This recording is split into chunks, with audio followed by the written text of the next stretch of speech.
What's going on? What's going on? It's your boy Ace Metaphor, and this is the Ace of Hearts podcast. Now, listen, I know it's been a long time since you heard from me.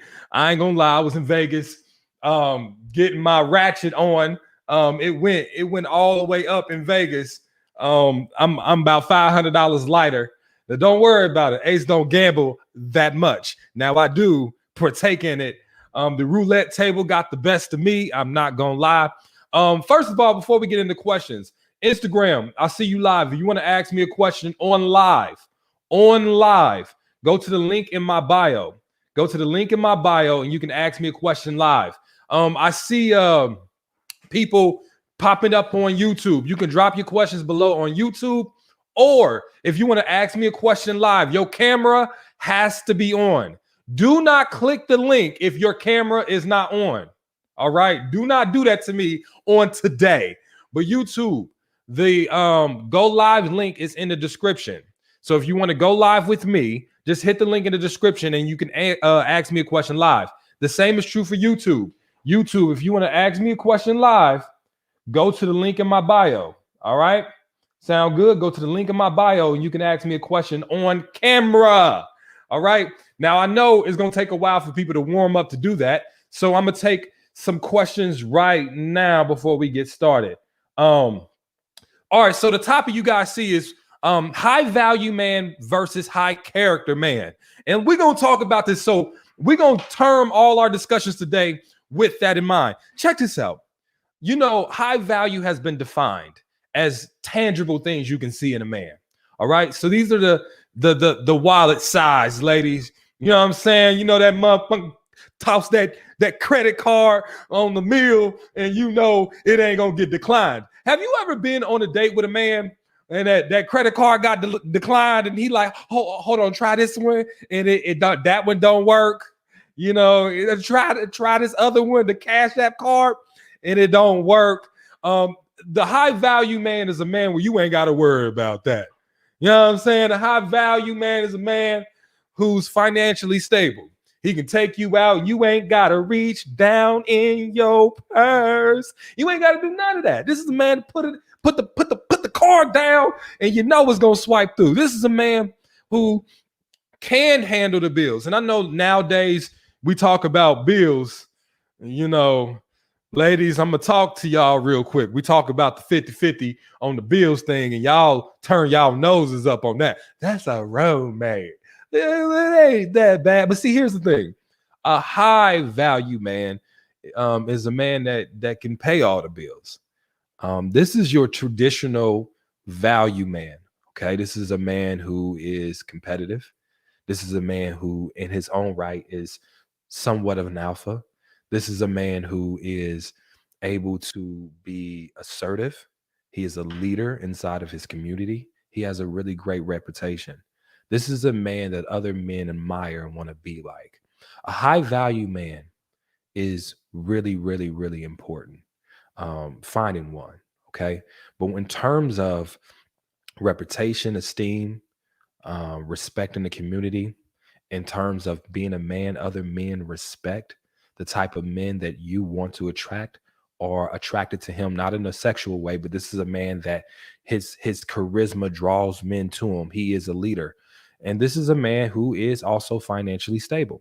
Now, when we talk about high character man, okay, let's get into this. When we talk about high character man, they're not necessarily divided. It ain't one or the other. But a high character man is a man that can be faithful, has integrity, is in tune with his emotions, has healed from his trauma, is able to build inside of you emotionally, is able to take the lead spiritually. This high character man exhibits intangible qualities that you want in a man.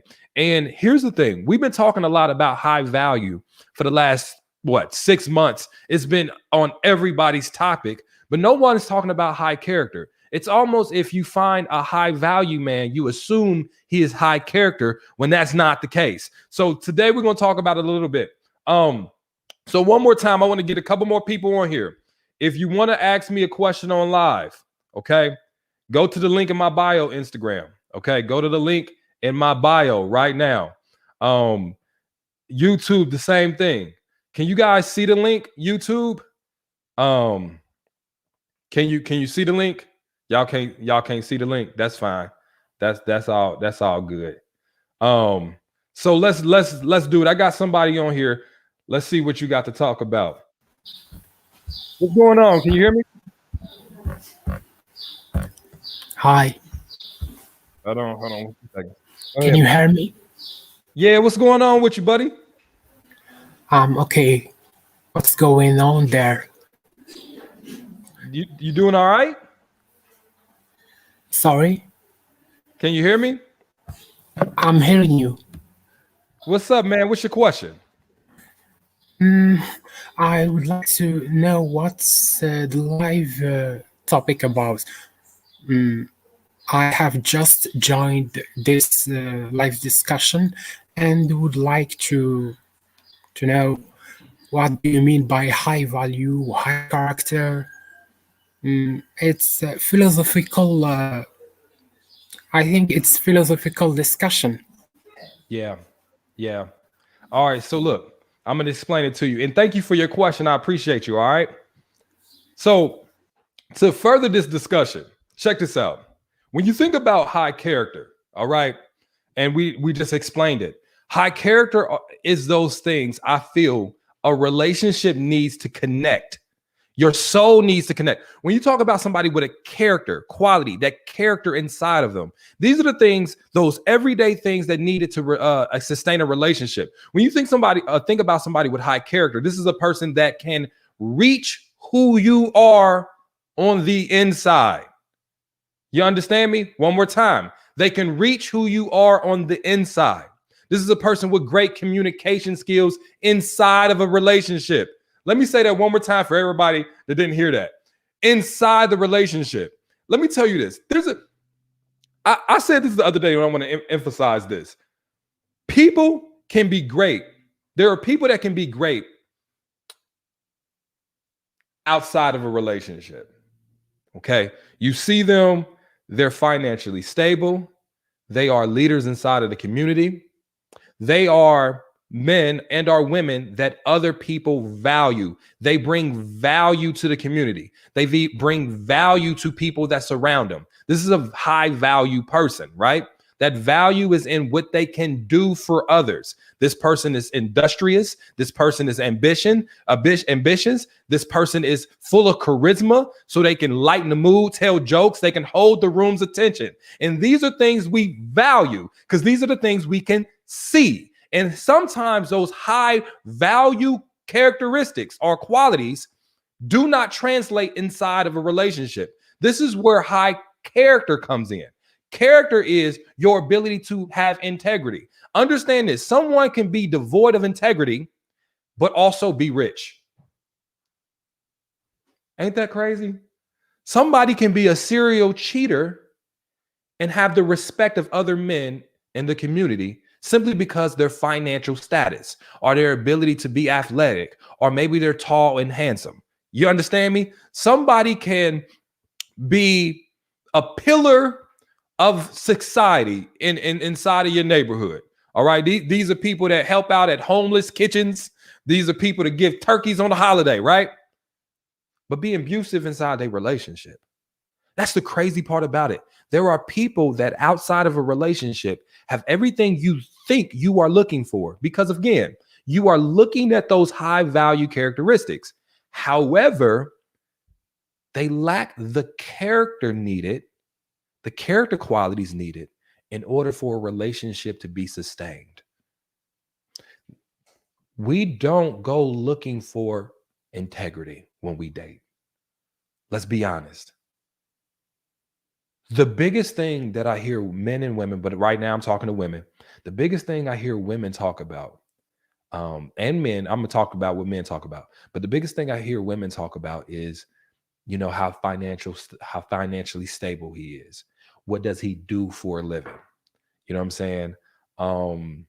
What he looks like. And these are things that attract you to a person. So those high value characteristics or qualities is what attracts you to a person. What they look like, what they do for a living, how much money they make, etc., etc. Are they full of charisma?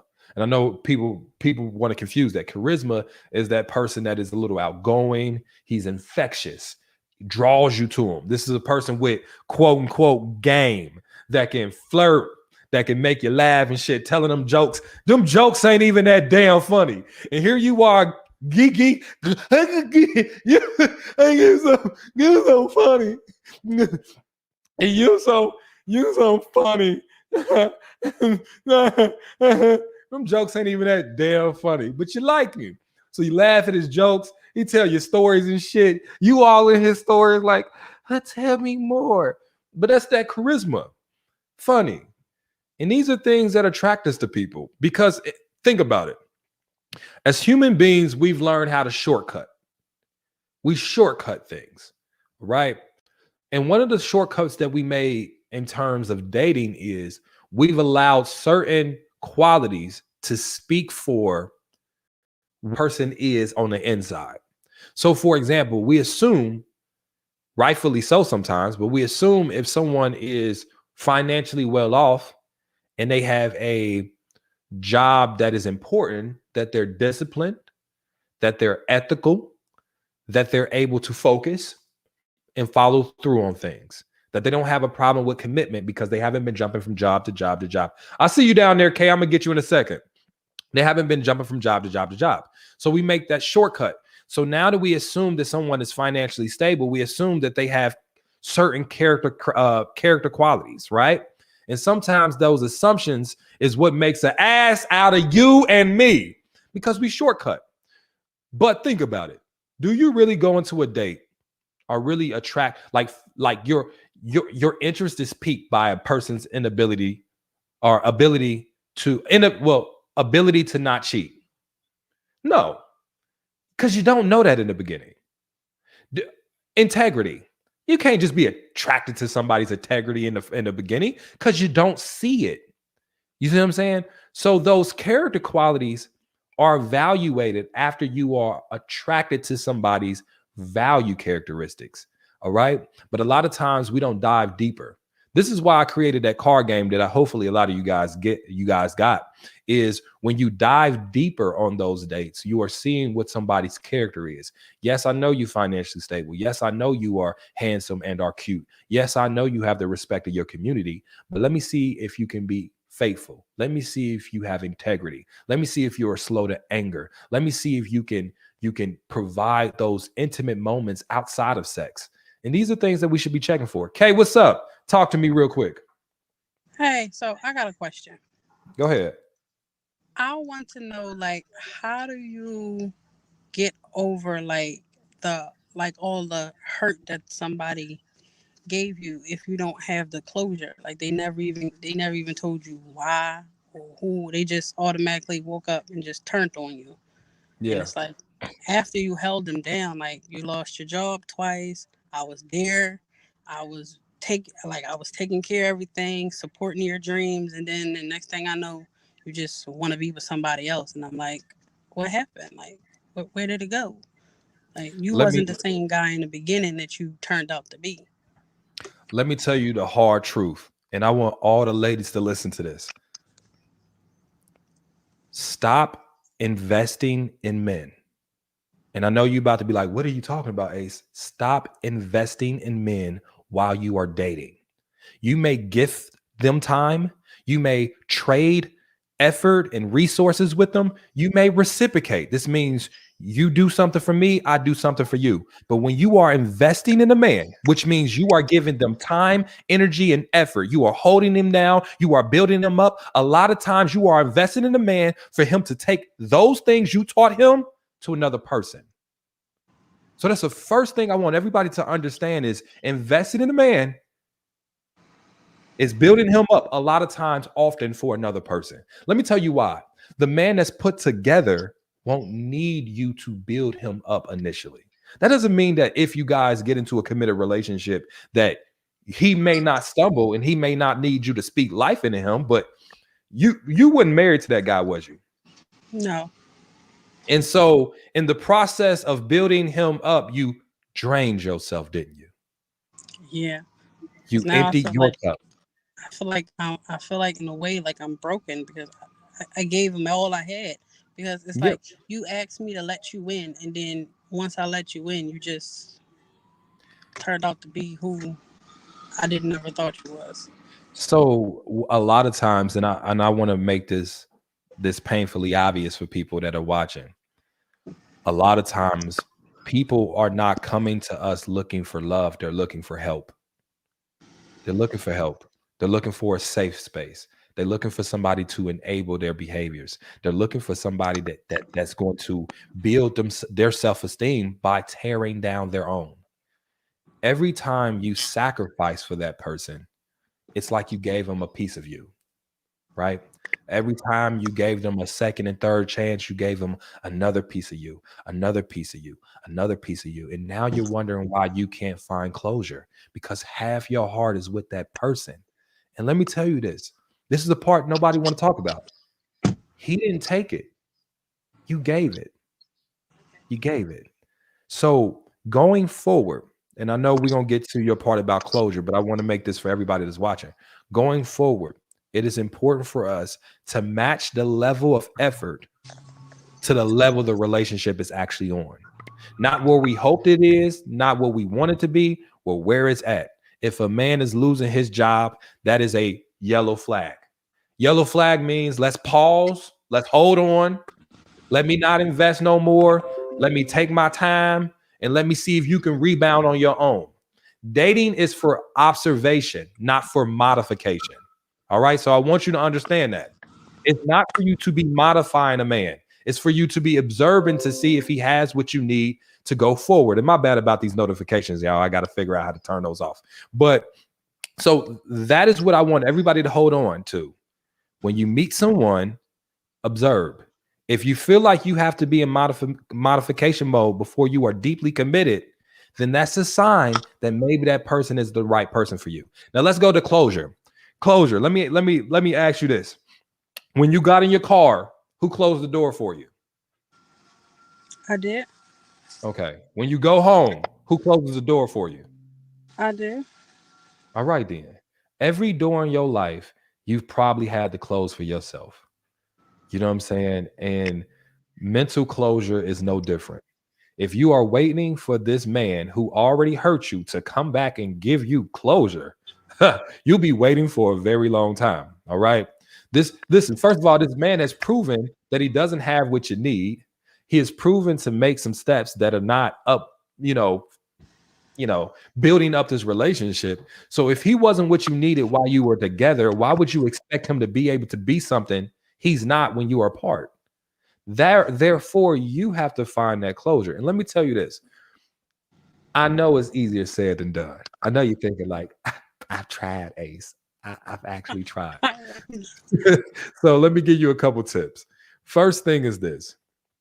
In order to get over somebody, you have to get on top of you. You have to get on top of your game. This may be, making sure that you are pouring yourself in at your job, giving you 100%, or maybe educating yourself, furthering your career, whatever your goals are. Think about it. If you use that time you use to stress over that dude on getting your degree or furthering your job, some people be giving dudes 4 or 5 years. You could have had a degree in that time, a whole degree, the whole thing. So that's the first thing. Focus on you. All right. Anytime you are tempted to give mental space to him, what I want you to do is consciously now divert your attention back to you, how you can grow yourself. Secondly, and I want everybody to understand this, you got to go ahead. I want you to get in the best shape of your life. And I'm telling you this for a couple different reasons. First thing is going to the gym will be a great distraction and a way to relieve stress, way to relieve anxiety. People don't understand that how you work out and what you eat helps fuel your brain to be able to tackle the stress and the anxiety. All right.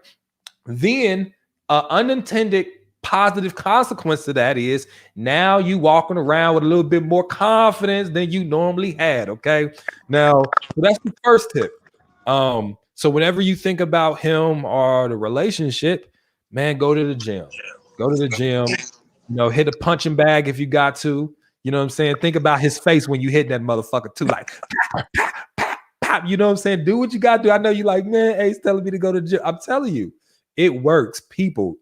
And then lastly, you don't have to go through this by yourself. Think about it. When you are sick, you had a flu, or you not feeling good, or you hurt, you broke your ankle, you go to the doctor. You know what I'm saying? You go to the doctor. When you have a heart attack, you go to the cardiologist. When your figurative heart is hurting, you go to a therapist, you go to a counselor, you get you a coach, you go to the pastor at your job, and you figure out how you can get a mentor there. All right. So those are things that I want you guys to do. Hold on, I'm gonna mute you for a second. But those are things that I want you guys to understand is you have to take you have to take your situation and say, okay, I'm seriously hurting. My heart is hurting. I'm sick right now. If you have the inability to move on and find closure, you are sick. All right. Now, nobody chastises somebody for having the flu. We're not gonna be like, so you're broken because you got the flu. You know it's a temporary thing. And as long as you go and get your medicine, you drink your water, you get your rest, you're gonna be okay. Ladies, if you are struggling moving on, you sick right now. It's not your heart sick. You know, you probably stressing, crying and shit over a dude. I don't even know why you doing that shit. First of all, why you crying over a man? God making so many more of them. Is there so many more men out here? Kay, let me ask you this. Kay, Yeah. Kay, you look like a pretty nice looking woman, you know, pretty nice looking woman, you know. There's so many. Now listen, I know you like, but I won't. My man, no, but it's just so many more out there. You like, oh, but I won't that one. But see, Kay, go ahead. Oh, cause I was saying, cause I feel like it's hard because I'm like, it was like we literally used to talk about everything, and I'm like, we had plans. We now I gotta let go of all the plans we had because I feel like he wasn't only my boyfriend. He became my best friend. So now I'm like, the one person I used to call when I was going through something is the one that put me through it. So I can't call you and say, hey, I'm really feeling sad or something. And now I feel like I just like, because I'm not stupid. I know I'm pretty smart. So I just can't believe that I couldn't pick up on all the clues because I'm really not dumb. I'm not. So like, So hold on. So you ain't got nobody else to talk to? I mean, because I have my mom, but my mom is like, when somebody didn't like him in the first place, it's kind of hard to talk to her about like, because you didn't like him in the first place. So it wasn't like, But she probably had a reason. she did. I just couldn't see the reason at that point. Yeah. And then you were in a relationship, so you isolated yourself from making additional friends, from your other support systems. And so now you feel like you have nobody else to reach out to, correct? Right, because he wanted to be. He was like, "Why don't you let me in? I want to be that person you come to." So I said, "All right, fine." Let him in where? Like, cause he was like, cause when we first started talking, he was like, "Your guard is always up with me.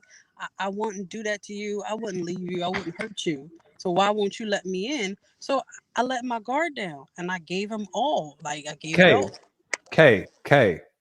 Those lines are on the first page of the fuckboy handbook. Ladies, hold on, I'm gonna mute you real quick. Ladies, the words "I won't hurt you," "I'm not like those other dudes," "you can trust me," "baby, let me in," is on the first page of the fuckboy manual. You want to know how I know? Okay, I had the manual. All right. Any person that has to tell you that they won't do this and won't do that, first of all, what it is it's a manipulation technique. It is a guilt trip to you, or a guilt attempt to guilt trip you into lowering your walls and feeling bad that you have them up. It is a ploy to make you feel like there's something wrong with you, with not yet feeling comfortable enough to lower your walls. Your walls wasn't lowered because you wasn't comfortable. You had a little thing inside yourself called intuition, and your intuition told you not to trust him. Your mom's intuition was going off. Your mom was, her fuck boy tingling senses was tingling, like tingle, tingle, tingle. And you was like, Mom, you just hating. Mom, you are hating, Mom. Mom, you hating. But her intuition was tingling. So here's what I'm saying. Fellas, ladies do it too, but right now we're talking about your man. Fellas find a way. They find a way to make you feel bad for being guarded. You see, you just been hurt before. See, that's the hurt stuff. You can't trust nobody. No, you just don't feel comfortable trusting him just yet. And here's the thing. I want to say this, Kay. I want to say this to you. And I know you probably got stuff to do. I'm gonna let you go. I know I be keeping my guest hostage. My bad. But I do want to say this part because I feel like it's important for you to hear. Don't feel bad though. We done all did it. We done all let people in that we shouldn't. But I want to say the thing about letting people in. I let you inside the gate. That don't mean you get inside the house. I'll let you inside my house in the living room. That don't mean you're walking around and you got a key. You know, I maybe let you get in the kitchen, but you ain't coming to the bedroom. There is levels to letting people in. Don't think it's all or nothing when it comes to starting to trust somebody. You have to see how somebody, you know, once you let them in inside the gate, see how they act in the yard. And if they're able to, you know, act in a positive way, and there, then now you may let them on the porch. It's just step by step. Now, I'm gonna just give you this, and then before I let you go, yeah, we all done been there, and I know right now you feel bad, and you feel like you ain't gonna find another person like that, and yada yada yada. Listen, them type of dudes are really easy to find, and I know you about to be like, no, they not. Yeah, they are. Dudes that that's disrespectful, that can't keep a job, and really can't reciprocate the energy you give them are easy to find. Those men are a dime a dozen. All right. The hard to find men are the men that you need to stress over losing.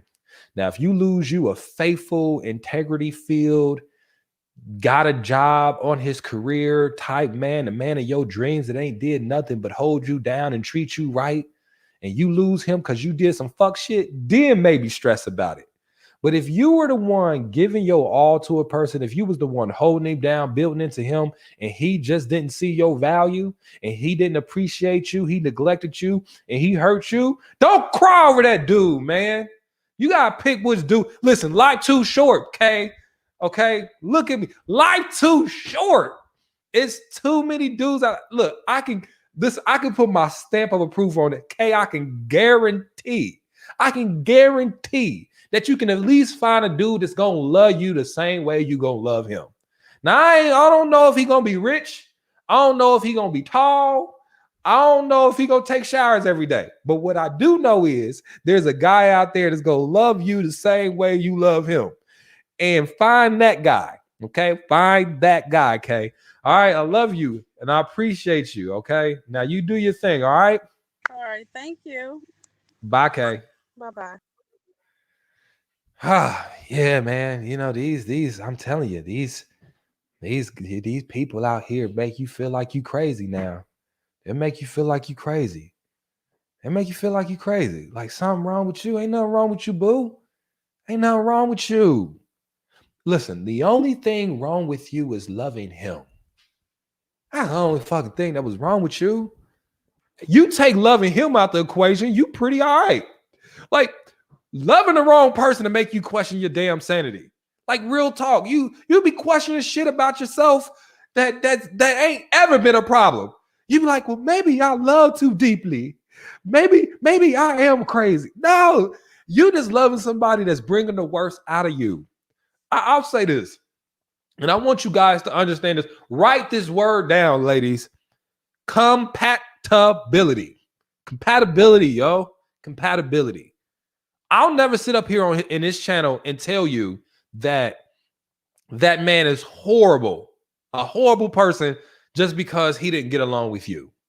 And I won't tell this man that you are a horrible woman just because you didn't get along with him. Sometimes you can have a pretty great guy and a pretty good girl or woman, and they get in a relationship and it's toxic because the combination is like oil and water. It just don't mix. But if you got oil in a burger, that shit, you be cooking with something. You feel me? But something you be cooking. You put oil with a burger, you cook it. But you put oil with water, boy. Hey, first of all, one time I forgot. See, I'm just learning how to cook, and so I had the oil on the stove, right? And I wanted to see if it was hot or not. So I took a little water and I sprinkled it on the oil. Boy, I almost burnt my house down. Boy, the motherfucking oil was popping and shit. I was so scared. I was fucking scared. Oh my goodness. Why didn't somebody tell me not to do that? Y'all supposed to be helping me out. You're gonna let me burn the house down? Okay, so apparently you're not supposed to splash water in hot oil. I didn't know that. Anywho, you use water. If you water and you get with a plant, now you growing something. What I'm trying to tell you is sometimes the mix of people is important. And you guys up there thinking something wrong with you or something wrong with him, and it might be true, but most often it's just you guys are not compatible with each other. You don't mix. Your oil and water, you don't mix. All right? Quit feeling bad about him or you, and he should just know that y'all just do it together. One more time for the people in the back. Oil and water don't mix, yo. Don't mean that you a bad person because you water. Don't mean he a bad person because he oil. He just need to get with a burger so he can be cooking, and you need to be getting with a plant so you can be growing. That's it. And that's it. That's it. Hey, yo, no, for real though, I almost burned my house down. Somebody should have, for real. I literally almost burned my house down. I didn't know you wasn't supposed to do that. I don't even know why I tried that. That was a bad idea, y'all. It was a bad idea. It was bad. It was a bad idea. All right. It was a very bad idea. We gotta stop that. A very bad idea. Okay, so I got time for one more. One more person want to ask me something on live, on camera. All right. If you want to ask me something on camera, Instagram, all you have to do is go to the link in my bio right now. There is a link in my bio that if you hit, you can be on camera and ask me a question. All right. So go do it now if you want to be on camera and ask me a question. YouTube, the link is in the description. So if you want to ask me a question, hit the link in the description. I think you can hit it in the description. I don't know. I didn't verify it. We'll see. I think you can hit it. So if all you got to do is get out of the chat part, and then you can go to the description and you can hit the link. Instagram, I just need one more person. Somebody be a brave volunteer. Instagram, go ahead to the link in my bio, hit the link, and you can come on camera with me. All right. Sound good? All right. Until somebody do that, I'll take one more question. Let's see. So I got a question from Instagram. The question is, why won't he buy me a ring?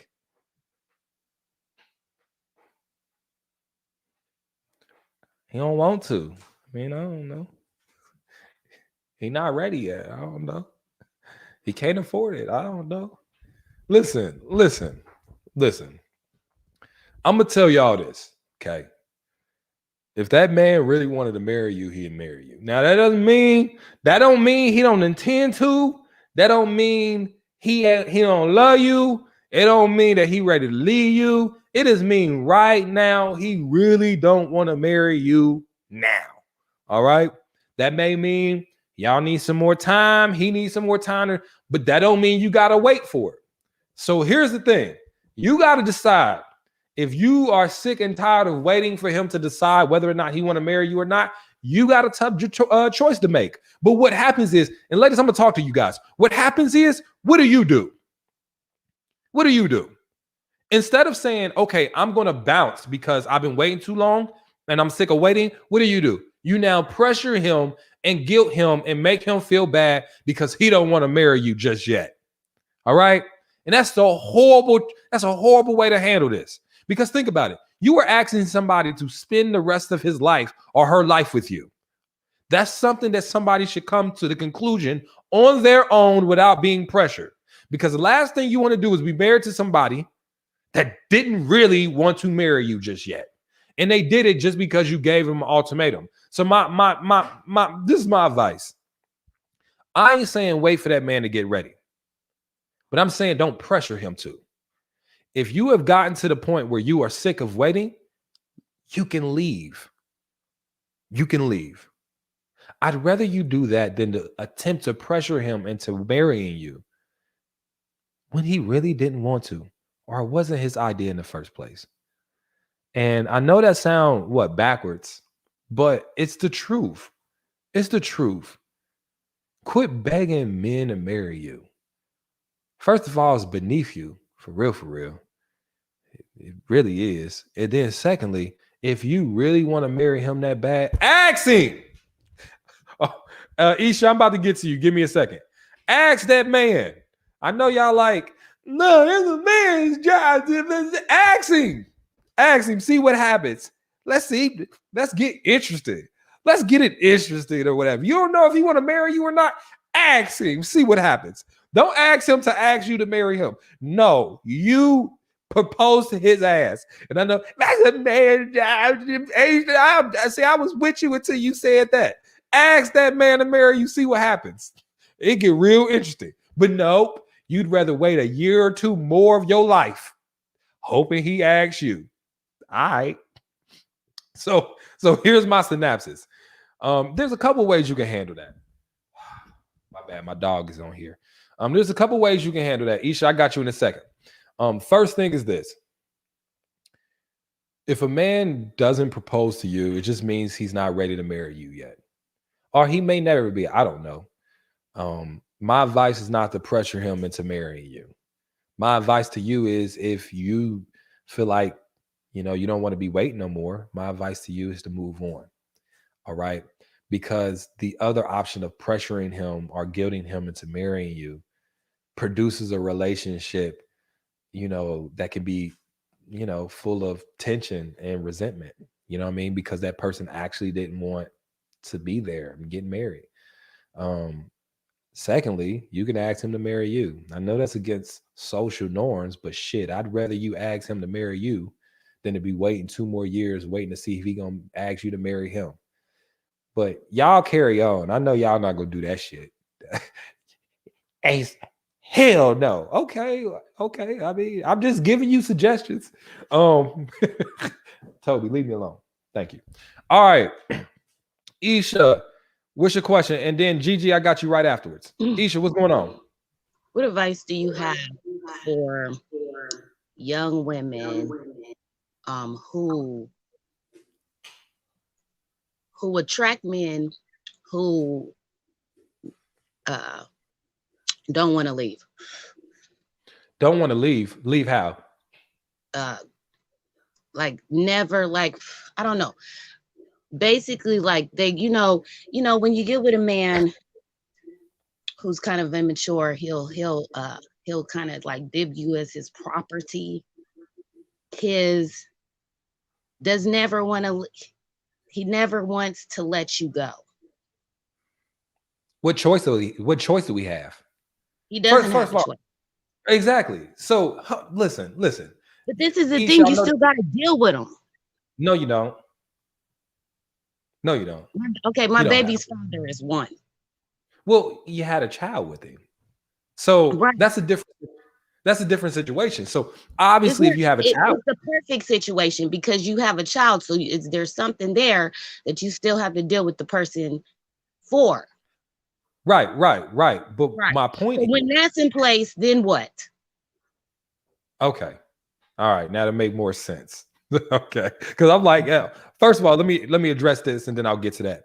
First of all, no one can make you stay in a relationship. And I want everybody to understand that. Now, obviously, there are extreme cases where care is needed to be able to exit a relationship safely. So we're not talking about those. We are just talking about normal toxic relationships. We're not talking about extreme ones, okay? But in those situations, I want you to understand this. If you are waiting for someone to leave you, you'll be waiting for a long time. Because I'll say this, who would want to leave someone they can walk all over, who they can take advantage of, who they can do whatever they want to do to, and they gonna still be there anyway? I wouldn't want to leave that person if it were me. Matter of fact, why would I leave a person when I can have that person and another person too? So my point is, when you are putting a ball in toxic people's court, they're not going to leave you. They're just not. So it's up to you to make that decision to leave them for you. And getting to your point, this is the thing, and I'm gonna be brutally honest. When you have children with people, you gotta kind of deal with them. Now, that doesn't mean you got to deal with them on a relationship space. It doesn't mean you have to give them access to your personal life. But when it comes to the child, there is some communication that has to happen. Just is what it is. I mean, I wish it wouldn't that way. Now, if it's a extremely abusive, unhealthy, violent relationship, you don't communicate straight with me. We go to the courts. We have mediators. You know, when you pick up the child, you're picking it up from my dad's house and not my house. There is some boundaries. So the first thing I want to say to you, Isha, if you're in that situation, somebody's in that situation, is boundaries. And you have to enforce those boundaries. And I know it's going to be difficult because you've been living this long without boundaries. And so now putting them in place, there's going to be some kicking and screaming from that person. Oh, what do you mean I got to pick it up from your dad's house? What you mean I got to pick the kid up from Reggie's house? You can't pick them up from here. Okay. And you can't call me directly, you know, unless it's about the kid and you text me first and I'll text you. And if you want to figure out how the kid is doing in school, call the teachers. That's what I would do. You want to see how the kid is doing in daycare? Call the daycare person. So I guess my question is, how do you, because this is my case is extreme. It's not no little case. And the thing that I'm battling with is how do I cut off? I don't like when people pressure me into being another person that I'm not. You know what I'm saying? So in an extreme case, right, you have to be someone else. You have to be more rude, more mean, more tolerant, with more boundaries. Why do you feel like you got to do that? Because it's not working. Just simply saying, I don't want to be here, I'm going to leave, I'm going to remove myself, is not working. Also, you live with that person? I have lived with this person, yes. Currently, are you currently living with them? Let me give you a little background. My person is an extreme narcissist who I care about very deeply. I understand that too. So my approach is not to leave with a wounded animal. I understand that too. So let me ask you this question. The question is, and this has opened up my eyes to things around me. So this situation has let me see things. I'm not seeing my relationships very well. Okay, let me ask you this question. Okay. From 1 to 10, how much do you love yourself? 10. Okay. Now, do your actions reflect that? Not all the time, no. Okay. So if someone said they loved you at a 10 level, but their actions didn't reflect that, would you really believe that they loved you at a 10 level? I would base it off of their actions. Right. So basing off of your actions from 1 to 10, what does your actions say? How much do your actions say you love yourself? 10. How? Explain. because I'm well taken care of in here. Are you? I'm not the problem. You're not? No, I'm Who's not. the problem? Everyone around me, Ace. Oh, so everyone around you's the problem. Everyone. But the person choosing to surround themselves with everyone around them, that's the I'm not problem, isn't the choosing problem. it. It's not my choice. So you didn't choose. It's not by choice. Hold on. Whoa. Now we're gonna have some real. That's why it's everyone around me. Because if I was picking it out, then it would be my choice and it would be my problem. But it's not. I'm being sought out with problems. Okay. So with everyone around me, and it's frustrating. Okay. I see you pretty dug into that way of thinking. So I'm not gonna fight you on it. But I'm going to ask you, what result has that way of thinking gotten you? Right now, you're in a relationship or situationship, which you said a covert narcissist that is an extreme situation, and you have a child with that person, and you on again, off again, living with that person. No, I just brought up my baby's dad. I'm sorry, there's no context, but basically, I'm not with the man I brought up earlier. This is a whole nother situation. But yeah, right. Okay. So now there's two different persons. It's not. Yeah, this is the second. This is my second covert narcissist. Right. So here's my point. Listen, I'm gonna let you have it, but I'm gonna give you my opinion about a person that's in a similar situation as you, but not you, so that you don't get offended about it. Okay. It's okay. I'm not offended. The evidence of how you love yourself is a reflection of a lot of times how you allow yourself to be treated. The company in which you keep is a reflection of how you feel about yourself on the inside. Now I get it. Right now, I feel a little dirty about that. Let me say this though. Let me finish this. I get, for your self-esteem sake, you want to say yes. We on the internet right now. You don't want to be like, man, I'm being honest. No, right. And I believe, here's the thing. I believe you believe that. However, if you coming on here asking me about advice, I believe that everybody watching would probably disagree. Now, of course, for yourself, everybody. But I'm saying to you, for your self-esteem sake, I get why you would sit here and say it's a 10. But what I'm saying is, when you love yourself a certain amount, there's certain people you can't put yourself in concert with, because those people hurt you. And when you love yourself, you don't get close to people that is hurting you. Okay? You don't. Right. But you have. No.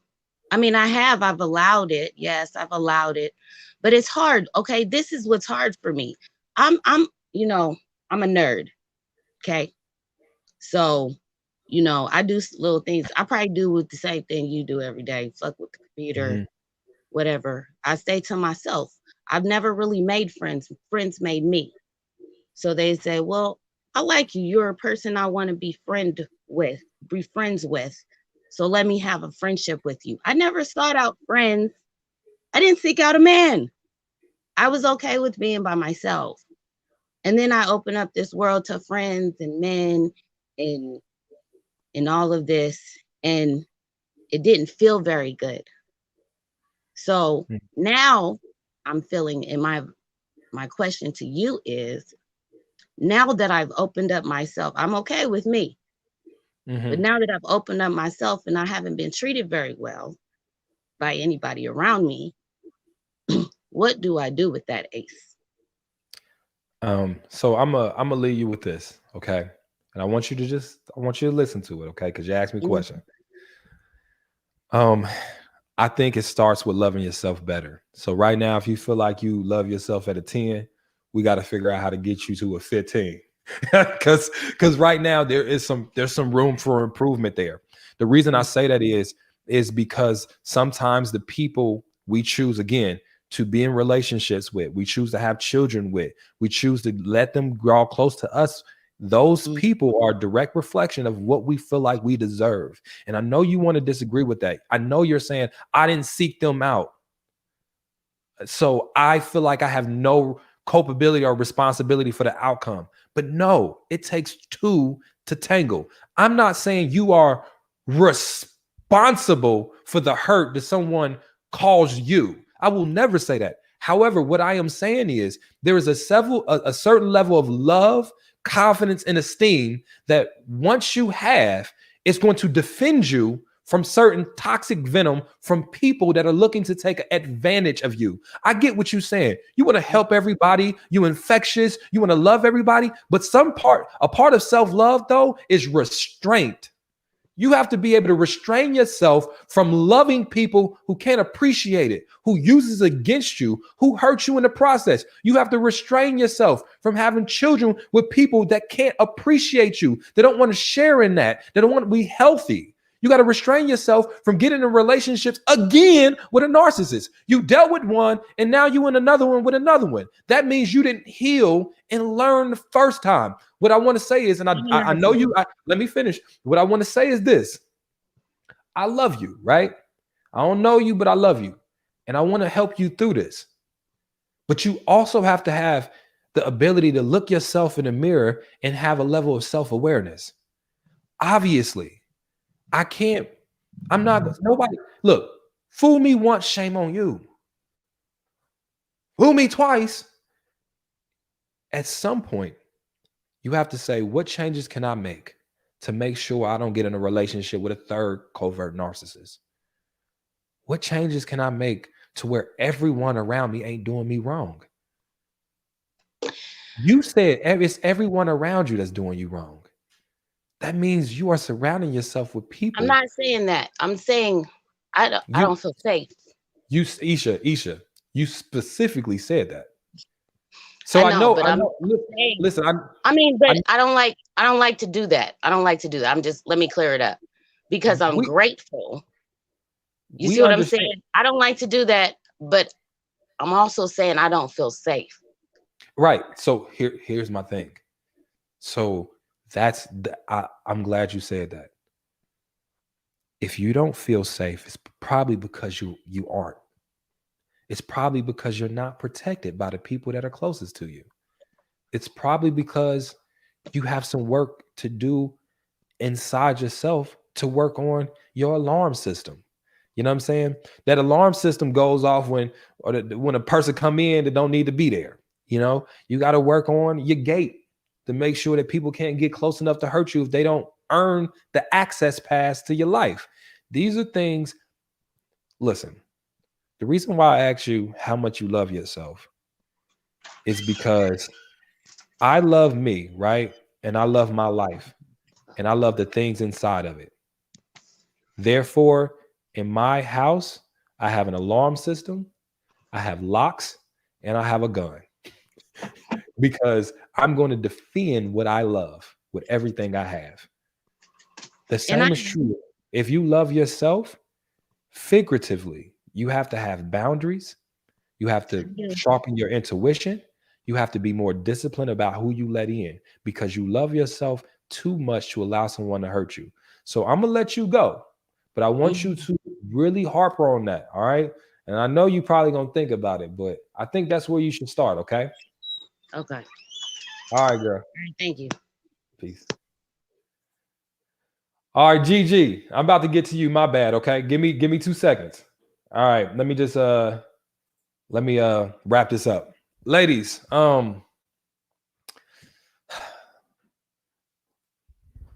here's my thought about this conversation we just had. It's not unique to her. It's not unique to women.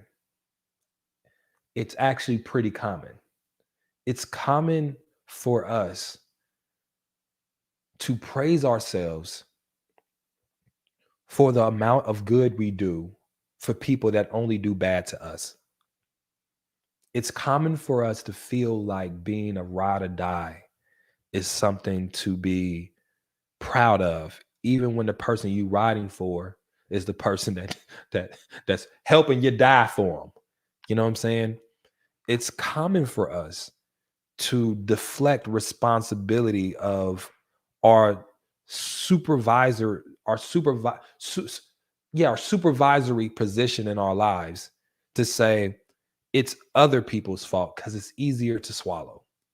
But I want to give you this tidbit because, like I said, I'm not getting on her because this is common. I've talked to people all the time like this. Shit, I done been there before in my life. But I want you to really chew on this nugget. And I know I don't want to get biblical, but I'm gonna do it. The Bible talks about, God talks about in the Bible, safeguard your heart. That's what he says. That's what he gives you to do. He makes it your responsibility to safeguard your heart. But you guarding everyone else's heart but yours.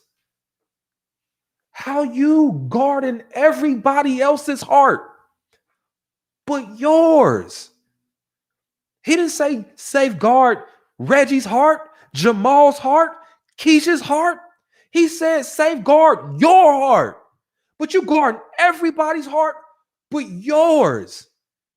Everybody else in your life in a better position because they in your life, and you in the worst position because they in your life. That ain't what God wants for you.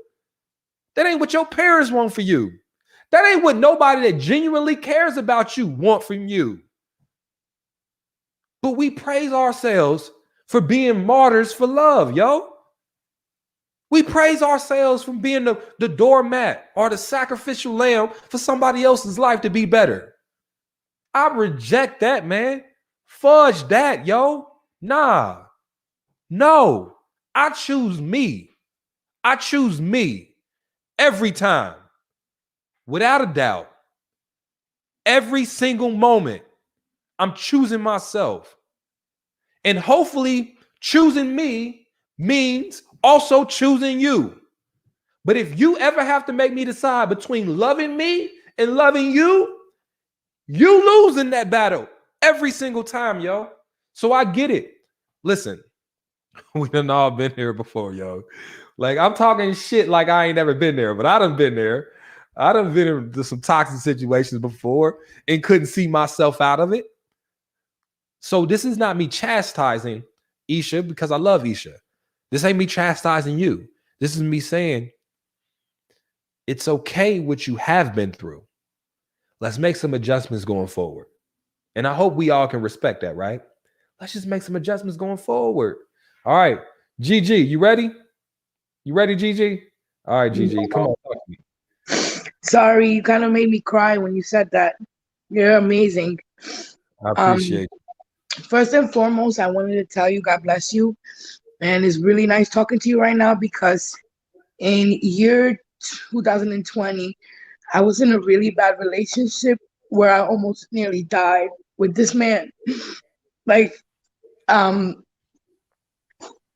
allowed it because I didn't have that self-love. I grew up with a family that didn't love me.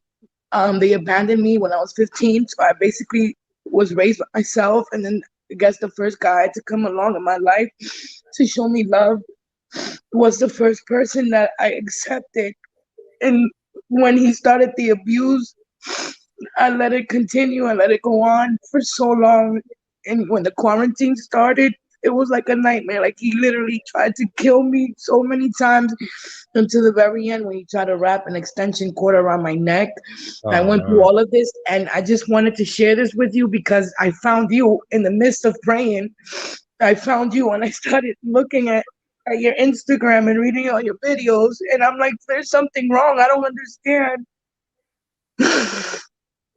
But I wanted to tell you that I really appreciate you for what you have done to me because I really listened and I didn't have anyone to talk to or nobody to help me get out of this relationship.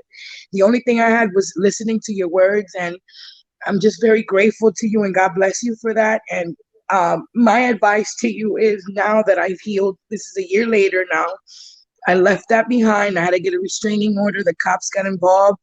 Yeah. I'm in a good space now. But my advice would be, since I have not been in a relationship at all, I gave myself the time to heal. What do you recommend for me to be able to guard my heart and see the signs so that I won't fall with a narcissistic person like this ever again in my life? Because I don't want to go through that ever again. So let me say this. Look, I'm sorry you went through that. And the one thing I don't want you to do is to allow this situation to be carried with you and it become a weight. I don't want you to be weighed down by this. So the first thing you got to do is let the pain and the weight of it go. And I know that's going to be hard. I know sometimes when you go to sleep, you think about it. I know you might even have nightmares about it. I know the time you might think that that person is going to come back and hurt you. But what I want to tell you is you have to let the pain of it go. Now, everybody, listen to me. That doesn't mean you let the lessons go, though. All right? You have to hold on to the lessons. Learn from this. Use this as motivation for you to fine-tune your discernment, fine-tune your gut instinct. And then also, let me say this. I'm gonna mute you for 2 seconds, all right? Because there's an echo. But I want everybody to understand this. You don't have to date alone. You understand me? Everybody, you do not have to date, D-A-T-E, alone. A lot of times we shy away from dating because we don't trust our own intuition. But your intuition ain't got to be the only one used. Gigi, you can find, and I know you said your relationship with your parents may be strained. I think you mentioned something about that. But I want you to find people, older, wiser women, that you can surround yourself with.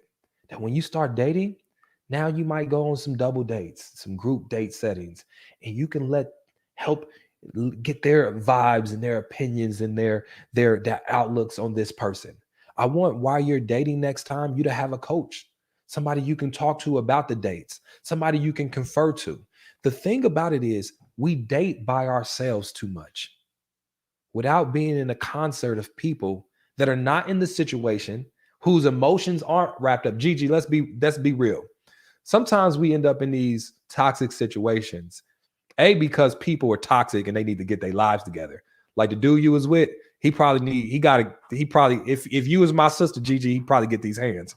But a lot of times what we have to do is we have to see that those toxic people, they prey on people that are outside of a pack, that are isolated from support, that appear to be wounded or hurt.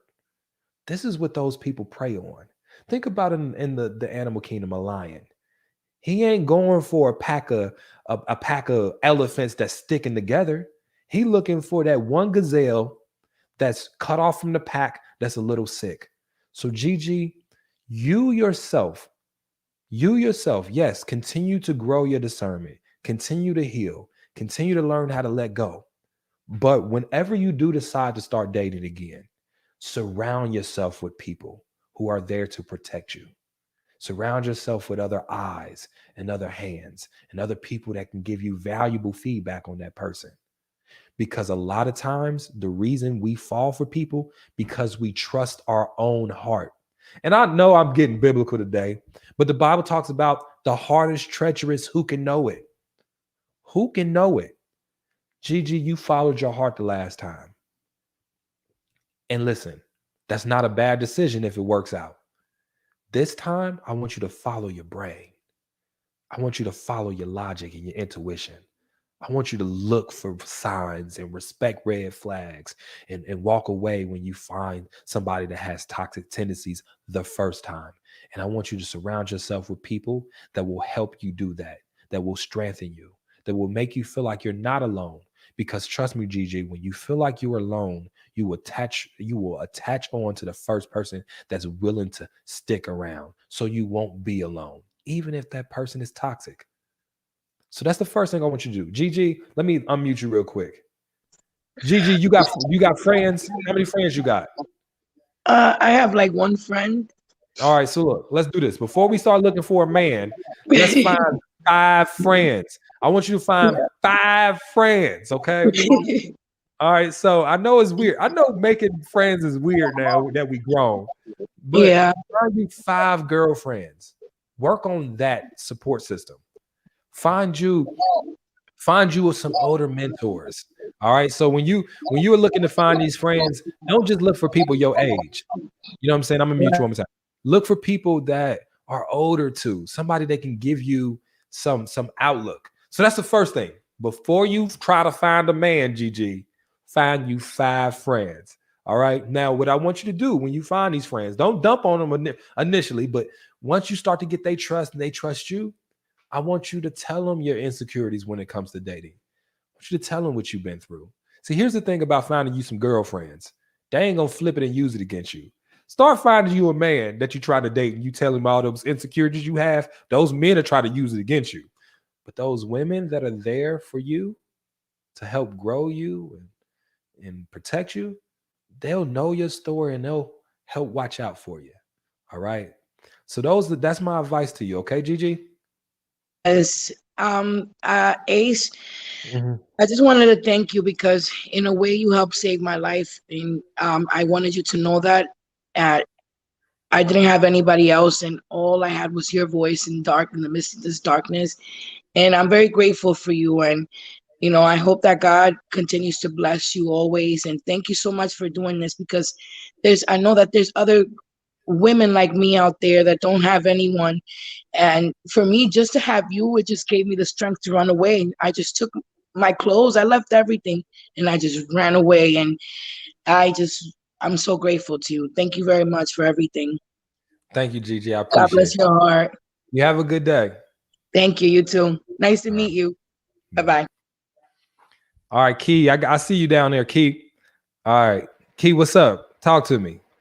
Are you still there? Hey, how are you? Well, Doing first, good. yeah, I'm still here. Can you hear me? Yeah. So I just had to build. I'm a little camera shy. I had to build courage to actually be on camera. But my Okay. question to you is how to get out of a relationship you know is not good or working for you, but the person is all you know. You don't have family, friends, or anything.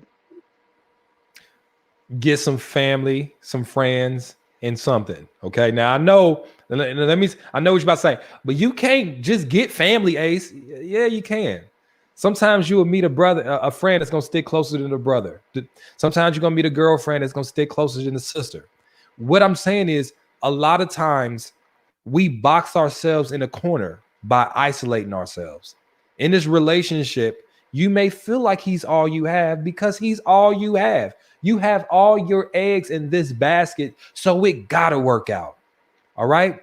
No, you can't do that. Everybody that's watching, even if that person was Mr. Everything, you still better have some support on the side, some other people you love on the side, some other people that love you back. Because if this is the only person you can turn to, the only person that you can halfway trust, even if you do you trust him? Okay. You trust Yes, him? I do trust him. Yes, I do. I can say, yeah, I trust him. Okay. Do you love him?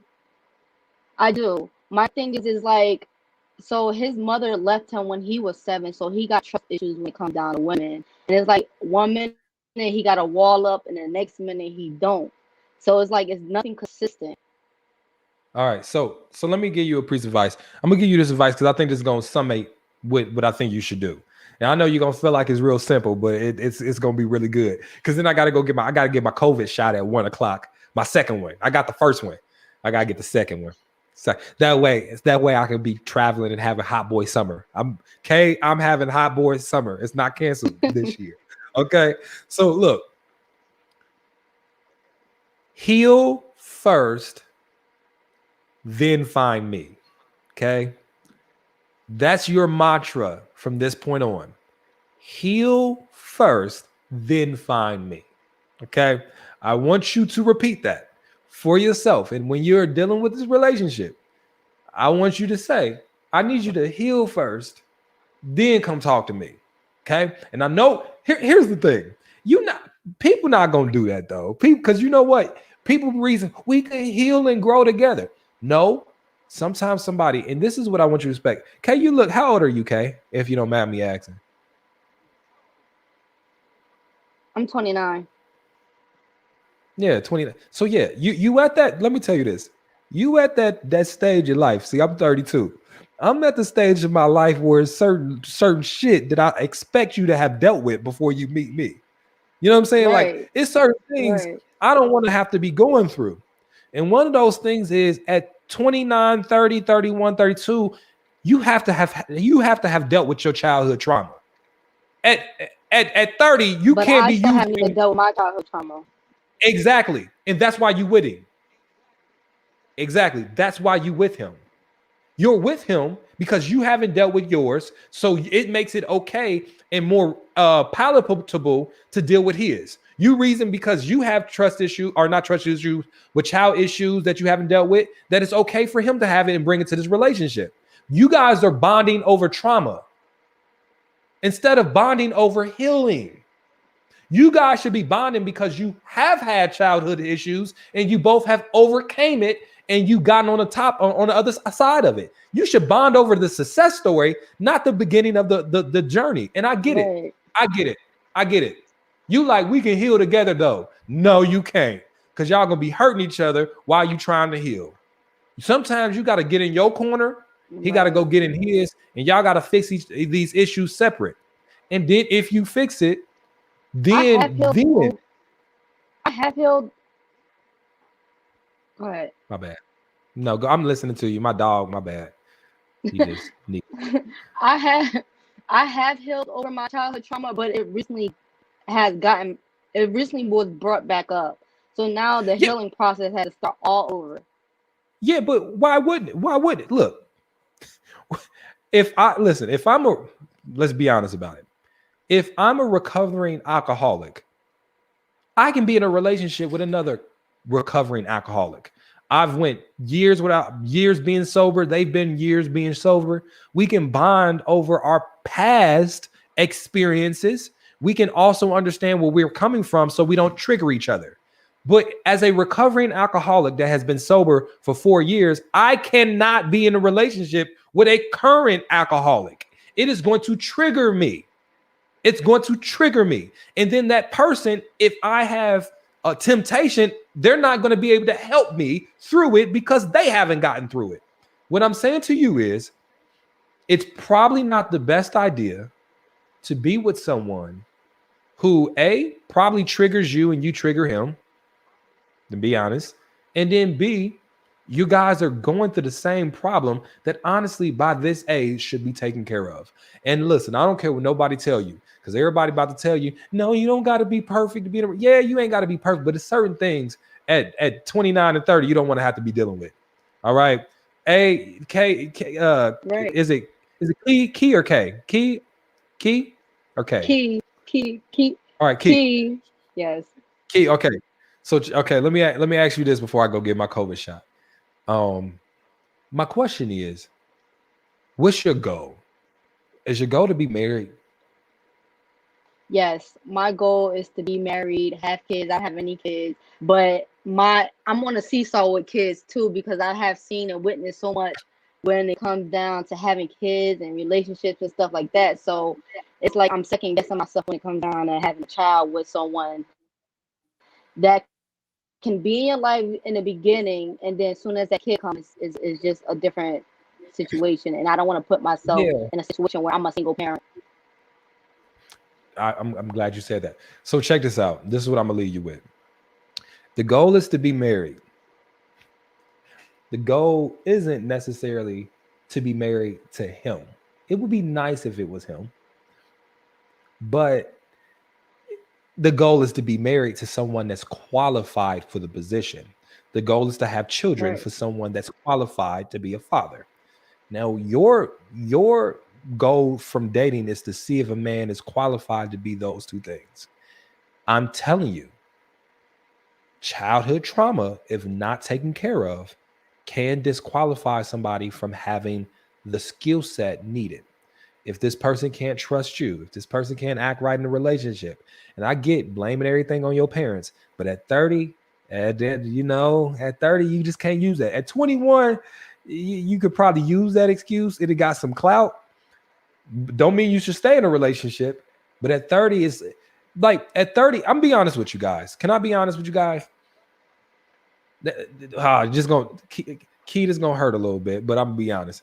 It's certain things are just like All right, go ahead. it. The word is you know what the word trifling mean?